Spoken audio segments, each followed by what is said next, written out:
Yep, you're talking Diamant, Alexander Diamant? Yes. Yeah.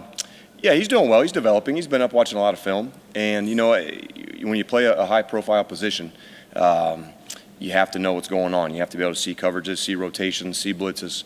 And so, again, what we got to do is put him in good situations. But at the same time, I think the game will continue to slow down for him. The more film he watches, the better he gets just with being comfortable with his reads. How important was it just to have that bye week? Because I asked Coach Wilson the same thing. 3 weeks ago, he didn't really probably think he was going to be starting. Yeah, right. 3 weeks ago, that's right. He was number 3, and now he's number 1, and that's how it works at that position. But yeah, that bye week was critical. Got him a lot of good reps. He even stayed and did some extra just footwork on his own. When everyone else went home, he kind of stayed here and did some things by himself. So the bye week came at a good time, and now we got to get ready for the Wolverines. What kind of challenges do they present? Big time. They're a great defense. They're one of the best defenses in the Big Ten. They're going to stop the run, bring multiple blitzes, and force them, again, to see safeties and coverages. But, he'll be ready and he'll be prepared, and we'll put together a good plan for him, and we just have to go out and execute that plan. And you're asking a kid, I guess, and it's not, I think, just because of the circumstances, who's probably a year away from physically, emotionally, mentally being ready, and now you've got to accelerate that by 12 months. It's kind of like asking a kid to grow a beard when he's not ready yet. Yep. How do you? Well, it's not easy, but we got to get them ready. And really, what we've done is we went back through our installation plays from the first day of camp, and let's just go back through and let's just rehash everything, and let's see kind of what sticks and what do you remember and what can you process. And so what we have to do is gear things toward what he can handle, what he can do, what he's good at, what can he manage. But yeah, it's not easy at all. And, we're not in a good situation from a quarterback standpoint, from an experience standpoint. But we still have all the confidence in the world in him. He believes in himself. He's a very confident young man, and he can go out and make a ton of plays for us. Is it a case of with a young quarterback like that you just have to help him try not to do too much? Exactly right. And, I joked with him, I told him you don't have to snap it, catch it, you don't have to run it, and you don't have to go catch the pass either. All you have to do is take the snap, manage the play, and let's move on to the next play. Don't get us beat. Don't put us in bad situations. But, there are some challenges there in front of him. But, I feel good about his growth just in the 2 weeks that he's been sort of ramped up, if you will. Have you started to tweak the playbook a little bit around what you think he does well? Yeah, a little bit. We have. We have to be smart with what we ask him to do.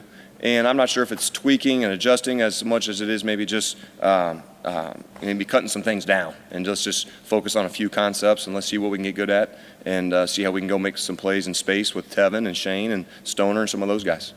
How important is it by just the young receivers, just to get them to kind of ramp up their preparation? Yeah, really important. And that'll continue to be important to get the young guys going. But really from a chemistry and a timing standpoint with Diamant, throwing to Shane more and throwing to Nick Stoner, just more reps, just more handoffs to Tevin Coleman. I think the development for our entire team was critical during that week. I guess the inconsistency you've seen from the young receivers, whether it be Dominic Booth or Jason Harris, just how they're dealing with that. Yeah, they're learning. They're great kids, and that's the thing I love about them is they come every day ready to work, ready to learn. They don't take anything personal. But, man, they're playing with great effort. They show up with great attitudes every day. And there's going to be a learning curve. There has to be. Same with Diamant.